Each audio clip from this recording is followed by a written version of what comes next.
English, a daily 30-minute program from the Voice of America. I'm Ashley Thompson. And I'm Dan Novak. This program is designed for English learners, so we speak a little slower, and we use words and phrases especially written for people learning English. Today, Katie Weaver and Andrew Smith tell us about a meat sickness more Americans are getting from tick bites. Gregory Stockel presents this week's Health and Lifestyle Report. Finally, we explore a national park that stretches across 2 American states. But first, this report. A Pakistani mountaineering official says a Norwegian woman and her Nepali Sherpa guide have completed the fastest climb of the world's 14 highest mountains. Kristen Harilla, age 37, and her guide Tenjin Sherpa, age 35, reached the top of the final mountain, K2, last Thursday. All the peaks the 2 climbers reached are above 8,000 meters, said Karar Hydri, the secretary of the Pakistan Alpine Club. A big congratulations to Kristen Harilla and Tenjin Sherpa on this remarkable achievement, said Hydri, adding, "They did it in 92 days. The former record holder, Nirmal Pudra, a Nepali-born British citizen, climbed the 14 peaks in 189 days in 2019. Most mountain climbers spend years trying to climb the world's greatest peaks. Both climbers topped Shishapangma in the Tibet area of China on April 26th. They have since climbed Everest, Kanchenjunga, Lhotse, Makalu, Cho-Oyu, Dhaulagiri, Manaslu, and Annapurna in Nepal before going to Pakistan, where they climbed Nanga Parbat, Gasherbrum 1, Gasherbrum 2, and the Broad Peak before climbing K2.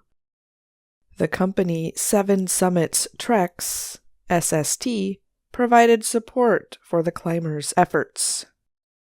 Garrett Madison of the U.S.-based Madison Mountaineering Company is also on K2 leading a different group. He said the climbers used a window of good weather to go to the top of the mountain. They have made a summit a short while ago, Madison told Reuters, adding that the Norwegian woman was extremely tough mentally and physically. Harilla first attempted to break the record and climb all 14 top peaks in 2022. However, China restricted foreign climbers during the coronavirus pandemic, so Harilla was unable to attempt 2 of the 14 peaks. K2 has one of the deadliest records for mountaineers, with most deaths happening on the return down. Any wrong move can cause an avalanche or snowslide and kill. Only a few hundred climbers have successfully reached its summit. And one more climber made that list and set another record on Thursday, reported SST Director Tashi Lakpa Sherpa. 17-year-old Nima Rinjin Sherpa became the youngest person to climb K2, Tashi said.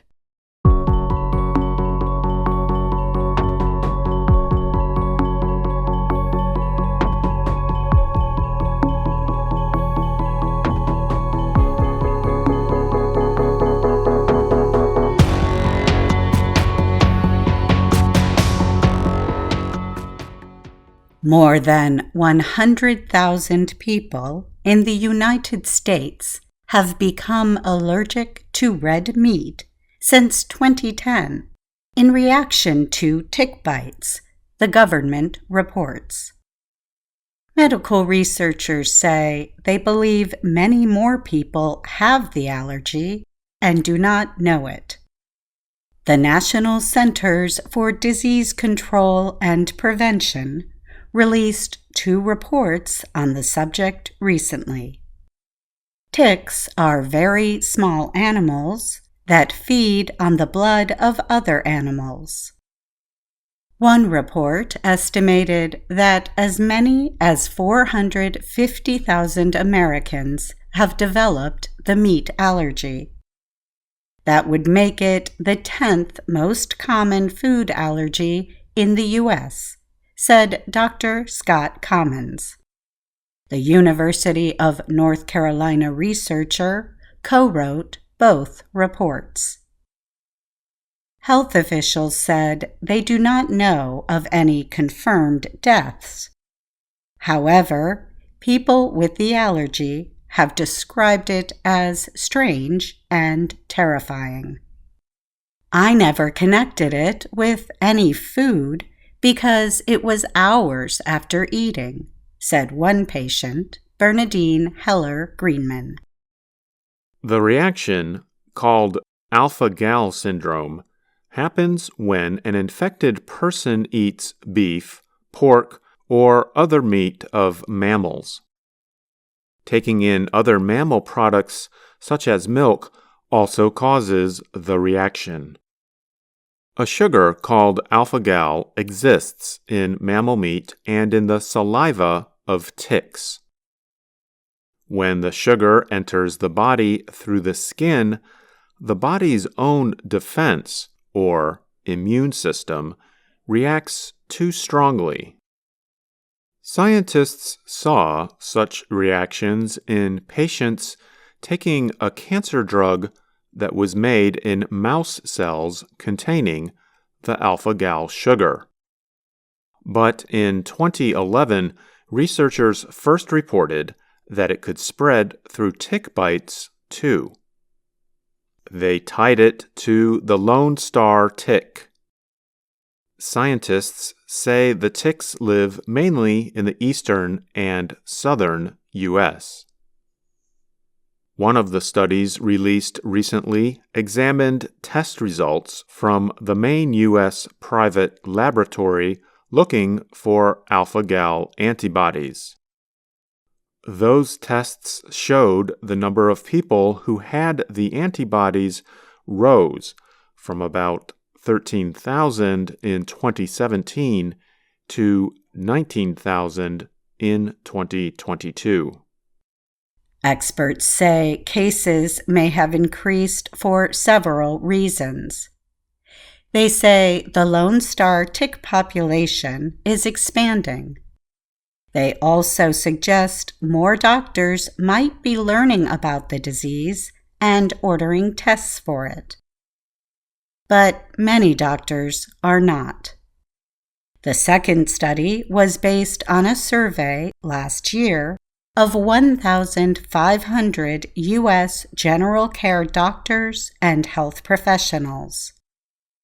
It found nearly half of them had never heard of alpha-gal syndrome, and only 5% said they felt very sure they could identify it. Researchers used that information to estimate the number of people with the allergy, 450,000. People with this condition can experience symptoms including hives, nausea, vomiting, diarrhea, severe stomach pain, difficulty breathing, and swelling of the lips, throat, tongue, or eyes. Unlike some other food allergies, which happen soon after eating, these reactions hit hours later. Some patients have only stomach symptoms.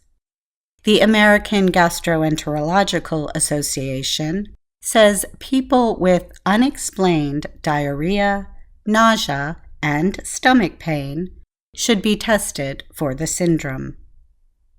Doctors advise people with the allergy to stop eating meat and other foods that cause the reaction, and to have epinephrine available to them at all times. And doctors say, avoid tick bites. The allergy can go away in some people. Commons said he has seen that happen in about 15 to 20% of his patients. Staying free of tick bites is extremely important. The tick bites are central to this. They perpetuate the allergy, he said. One of his patients is Heller Greenman, a 78-year-old art historian in New York. She spends summers on Martha's Vineyard, Massachusetts. She said she is used to getting bitten by ticks on the island. She has had Lyme disease, also caused by tick bites, 4 times. About 5 years ago, Heller Greenman started experiencing terrible, itchy hives on her back, middle, and legs in the middle of the night. Her doctors decided it was an allergic reaction, but could not identify the cause. She never ate a lot of meat, but one day in January 2020, she had 2 beef meals in a row. 6 hours after eating the second, she woke up nauseated, then vomited, had diarrhea, and a lack of balance, or dizziness. She passed out 3 times. Doctors identified alpha-gal syndrome as the cause soon after the incident. Heller Greenman was told to avoid ticks and to stop eating red meat and milk products. There have been no allergic reactions since. I have one grandchild that watches me like a hawk, she said, making sure she reads food labels and avoids foods that could cause a reaction. I feel very lucky, really, that this has worked out for me, she said. Not all doctors are knowledgeable about this. I'm Andrew Smith. And I'm Katie Weaver.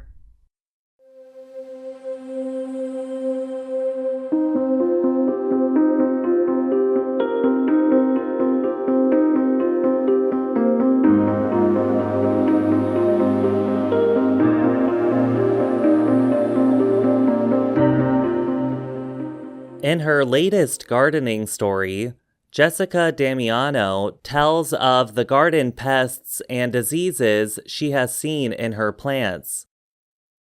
The Associated Press writer suggests acting quickly when combating garden pests and diseases. When not dealt with quickly, pests and diseases can quickly grow and reproduce. That can result in less plant growth and worse health, less flower and fruit production, or even death of your plants. Her measure always begins with the gentlest treatment possible. She only intensifies her treatments when necessary. Even then, she has her limits. Damiano says she would rather lose a flower or vegetable plant than use strong chemicals. In the case of her tomato plants, Damiano caught the aphids, a pest, early. She washed them off and removed the ones that would not come off by using her fingers under moving water. They have not returned in the week since removing them, but she looks out for them every day, just in case. Had the invasion been severe or the water and finger removal method been ineffective, she would have used neem oil. The organic oil, which comes from the seeds of the neem tree, kills aphids by not permitting them to breathe. It is safe to use on plants that will be eaten, and it is not harmful to people, animals, and birds. Still, it should be used after the sun has set, when helpful insects are less active. The same day Damiano found the aphids, she found another pest called scarlet lily beetles on her Asiatic lily plants. The adult red insects feed on a grouping of plants called true lilies and fritillaries.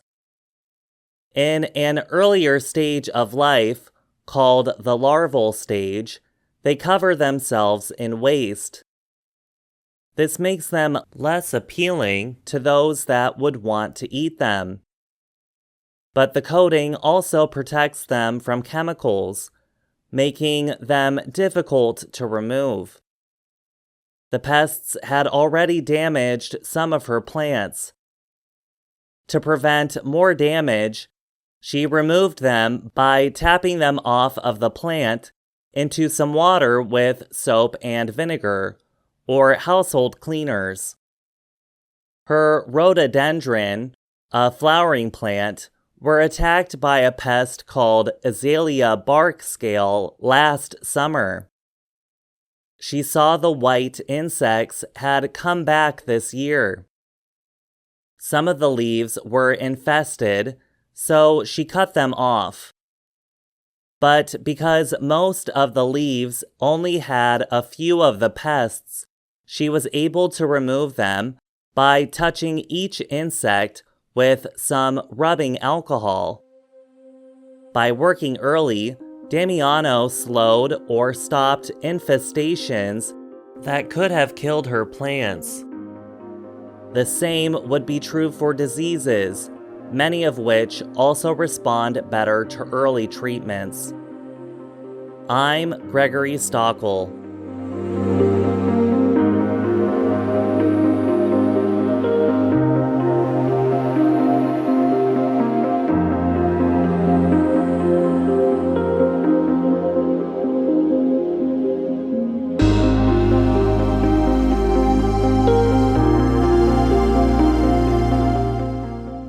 You just heard this week's Health and Lifestyle Report presented by Gregory Stockel. Gregory is here now to talk more about the topic. Hi, Greg. Nice to talk with you. Hi, Ashley. It is great to be back. Today's story was about garden pests and plant diseases, and what gardeners can do to keep their plants healthy. Can you talk a bit more about how people can look out for early signs of common plant diseases? Sure. Blossom end rot is a disorder of food-producing plants that is caused by the plant not having enough calcium.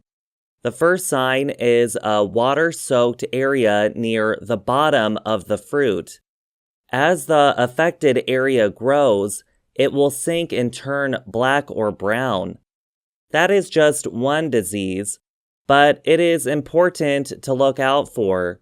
You can save the crop by covering the entire plant with calcium spray. One more question. In the story, the word pest describes an insect or other animal that damages crops. But a person can also be a pest. Can you tell us about that meaning of the word? Of course. When a person is a pest, it means they are troublesome or bothersome. It can mean that the person annoys or irritates you. It is similar to how a pest is troublesome to a plant. No one wants to be called a pest. All right. Thanks again, Gregory, for coming on today's show. VOA Learning English has launched a new program for children. It is called Let's Learn English with Anna. The new course aims to teach children American English through asking and answering questions and experiencing fun situations.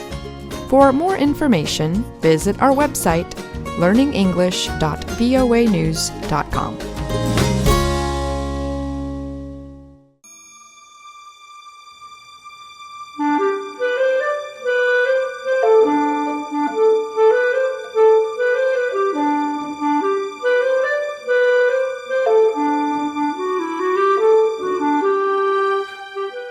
Today, we visit a national park that stretches across 2 southern U.S. states, Tennessee and North Carolina, and 2 mountain ranges, the Blue Ridge and the Appalachian.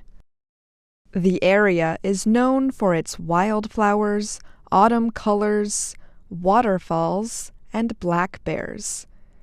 It is also known for the blue-colored mist that hangs above mountain peaks and valleys.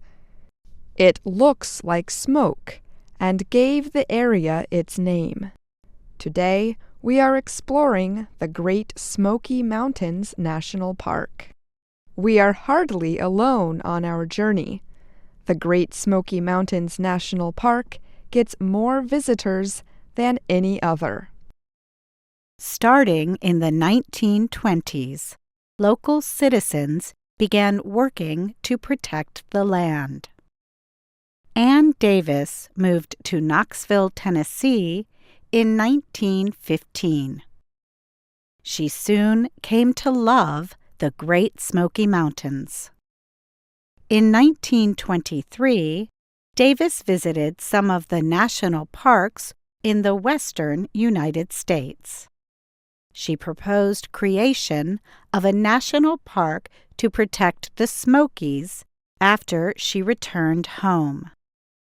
Ann Davis entered politics to help push the idea. In 1925, she became the first female from her county to serve in the Tennessee State House of Representatives. She proposed a bill to permit the purchase of more than 30,000 hectares of land from the Little River Lumber Company.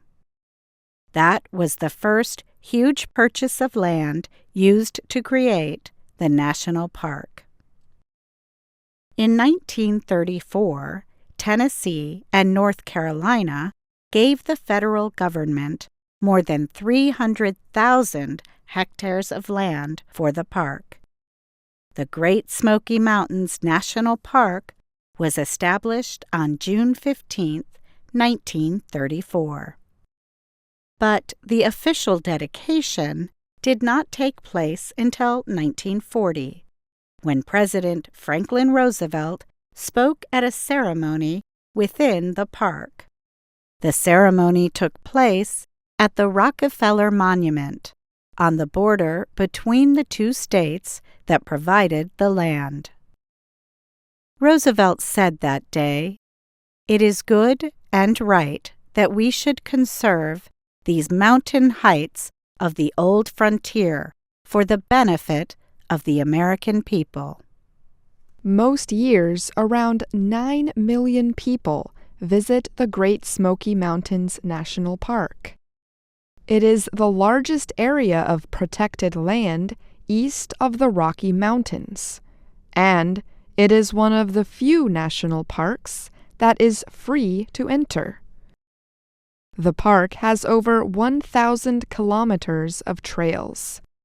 More than 110 kilometers of the world-famous Appalachian Trail cuts through the Smokies. So, you might share the trail with a hiker in the middle of a months-long walk from Georgia all the way north to Maine. Visitors also share the park with a large population of black bears. The park is one of the biggest protected areas in the eastern U.S. where wild black bears live. Black bears once roamed a huge part of North America, but the populations suffered because of habitat loss. Scientists say around 1,500 black bears live in the Great Smoky Mountains National Park. Park officials work hard to protect them and warn visitors not to get close to bears or leave behind trash that would harm the bears.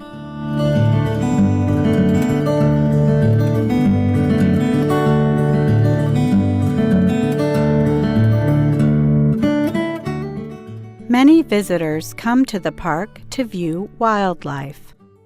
One of the most popular places to do so is in an area called Cades Cove. Here, visitors can see white-tailed deer, the dog-like coyote, turkeys, and yes, black bears. Cades Cove is a valley. It has a long and rich history. The Cherokee Indians used to hunt there. The first European settlers arrived in the early 1800s. In the 1830s, around 270 people lived in Cades Cove. Today, many kinds of historic buildings and structures remain in the valley, including log houses, barns, churches, and a working mill. Cades Cove is also an excellent place to view wildflowers. The park is famous for its wildflower diversity.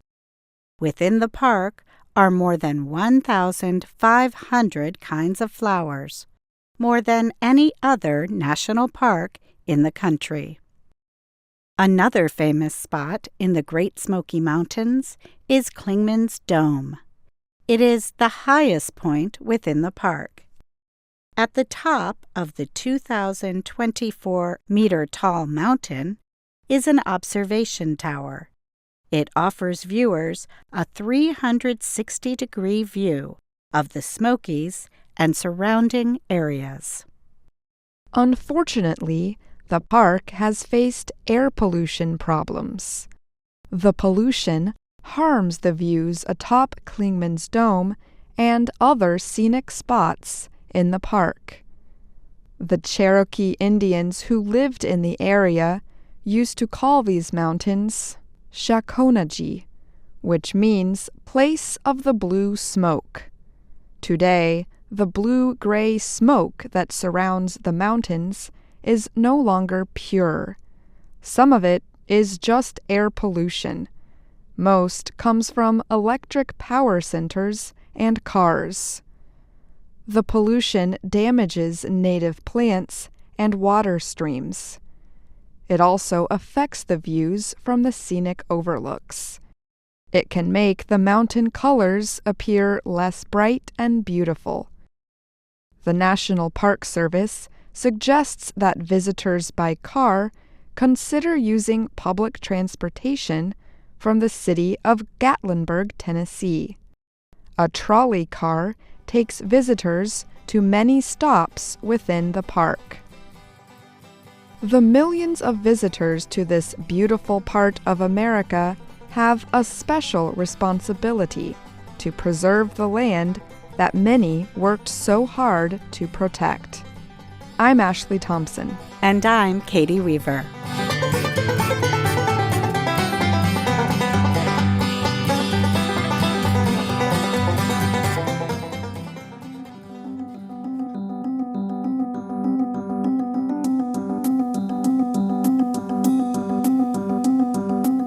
And that's our program for today. Join us again tomorrow to keep learning English through stories from around the world. I'm Ashley Thompson. And I'm Dan Novak.